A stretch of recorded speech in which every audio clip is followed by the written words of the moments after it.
আসুন বন্ধুরা, আপনাদের সবাইকে জানাই স্বাগত। চলুন আজকে বেরিয়েছি বোনের বাড়ি। একই শহরে থাকি, কিন্তু বোন আমাকে চিনত না, আমি বোনকে চিনতাম না। বলুন দেখি, এরকম কি হয়? কিন্তু না, আমাদের মধ্যে এটি হয়েছে। একদিন অঙ্কের স্যার খুঁজছিলাম, স্যারকে বাড়িতে ডাকতে স্যারের সাথে গল্প করতে করতে কথায় কথায় মিলে গেল স্যারের বাড়িটিও নাকি আমার শ্বশুর বাড়ি দিকে। তখন একটু বেশি গল্প হলো স্যারের সাথে। এই যে খুঁজে পাওয়া বোনের বাড়ি এসে গেছি, মানে বোনের ছেলের পৈতে হয়েছিল, আর সেই পৈতে বাড়িতে তখন আমি আসতে পারিনি, তাই আজকে এলাম। বোনের খুব অভিমান, তুমি এতদিন পর আসছো, এসব বোনের মেয়ে তো দেখলে কিছুতেই ছাড়বে না।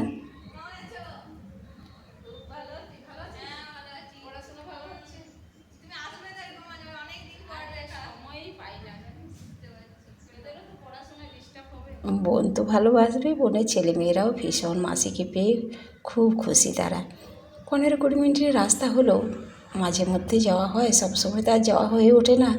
সবাই নিজের বাচ্চাদের পড়াশোনা কেরিয়ার নিয়ে ব্যস্ত। তবে মাঝে মধ্যে এলে কী হবে, বোনের বর দুজনে মিলে একেবারে রান্নাঘরে ঢুকে যাবে, কিছুতেই না খেয়ে আসতে দেবে না। আর বোন তো কথা কাটা যায় না। তবে যেটি বলছিলাম, অঙ্কের স্যারের কাছ থেকে বোনের খোঁজ পাওয়ার গল্প, স্যারকে কথায় কথা যখন মিলে গেল, তখন স্যারকে জিজ্ঞেস করলাম, আপনার মিসেসের মামাবাড়ি কোথায়? তখন জানতে পারলাম আমার যেখানে মামাবাড়ি, ওনার মিসেসেরও সেখানেই মামাবাড়ি, সেই একই ঘরে। তখন বুঝলাম, ছোটোবেলা থেকে মার মুখে গল্প শুনেছিলাম, মায়ের এক বোন মানে আমার মাসি মধ্যপ্রদেশে থাকতো। মাসিকে আমি মামাবাড়ি অনেকবার গেছি, মাসিকে আমি দেখিনি। তাই সেই মাসিরই মেয়ে স্যারের মিসেস। তাহলে আজকে সেই বোনের বাড়ি এসেছি, তাই বোনকে একটু হেল্প করছি। যতই হোক বোন তো একা একা রান্না করছে, তাই একটু বোনকে সাহায্য করলাম। বোনেরও ছেলেমেয়েরা ছোট,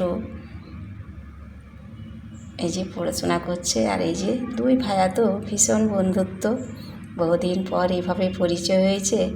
আর অঙ্কের স্যারকে ভাগ্যিস বাড়িতে ডেকেছিলাম, তাই বোনকেও খুঁজে পেলাম। তো যাই হোক, এটি হলো আমার মধ্যপ্রদেশে থাকা মাসির মেয়ে, তাই আমরা মাসতুতো বোন। একটি সন্ধে খুব হাসি ফুর্তি মজা করে কাটলো। বেরোবার সময় মনটি সকলেরই খারাপ। চলুন এবার বেরিয়ে পড়েছি।